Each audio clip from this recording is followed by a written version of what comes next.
All right. So I'm over here. I got this book. It's this book out. This book. How old is this book? Some old shit. 2007 by Simon. Simon got a book out called Papal Magic: Occult Practices Within the Catholic Church. Now I cracked it open. I'm like, okay, let's see what they talking about. They don't waste no time. They say New Testament tells us surprising thing right at the beginning of the story of Christ. And it's talking about Matthew 1:18 through 2:12. It tells that there are 3 wise men, Magi, followed the star to Bethlehem where they found the newborn Jesus. Now this is interesting. It's just talking about these Magi, and it gives. Now I wanna talk about something real quick. Now I just want to give you this quick definition because the book likes to.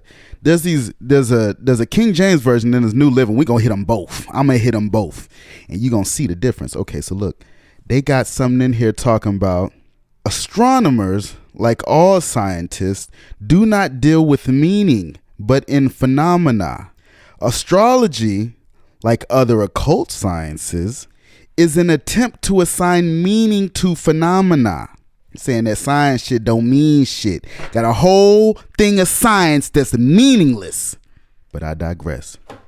Let's get to this fucking Bible. In this Bible, you crack this thing open. Go to that Matthew. So I got all these bookmarkers in here. Ain't got one on where I'm supposed to be. Go to that Matthew.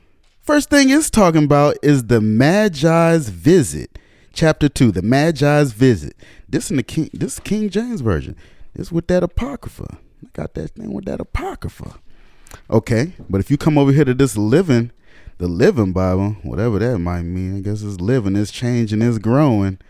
It's growing, and because it's living, anything living is growing. All right, we go to chapter 2, and it's talking about some astrologers. I'm like, okay, that's interesting.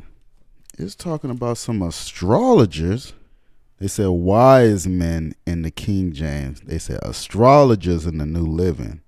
That's interesting. But in the King James, they titled the chapter The Magi's Visit. In the Living, but I don't even got no chapters in this one, so that's interesting. If you go to your dictionary, and you look up. Well, you know what it really was? You go to your dictionary. I was looking up 3 Kings Day. They got a holiday. The Catholic Church got a holiday called 3 Kings Day, or the Epiphany. This day happens on January 6th of each year.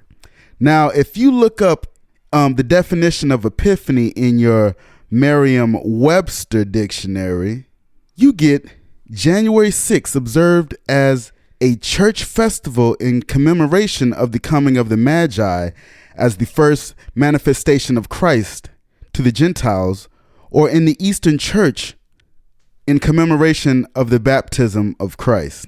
Ain't that interesting? You know what? So 2 things popped up interesting to me on this one. January 6th and the Magi. Now we can go to Magi real quick. Let's skirt over to Magi real quick. Now if you go to this, just saying Magus, a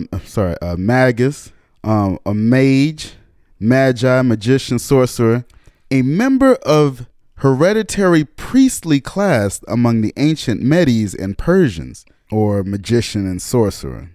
Ain't that interesting? Often capitalized, one of the traditionally 3 wise men from East paying homage to the infant Jesus. And the other thing is that this all happened on January 6th. Now, what kind of ritual January 6th was, I'm not even for sure. But I'm starting to wonder. It's definitely starting to feel ritualesque. It got a ritualesqueness to it now, because they won't let that shit go, and you know how they do. So it's interesting. It's interesting to see this fighting. You can grab your popcorn and watch this one, because it ain't got shit to do with you. Grab your popcorn and watch this one. But I just want to drop this real quick on these 3 kings. 3 kings. The 3 kings were Magi. They were mages. They were magicians. They were wise men. They were astrologers. It's in your Bible. Check it out. Papal magic.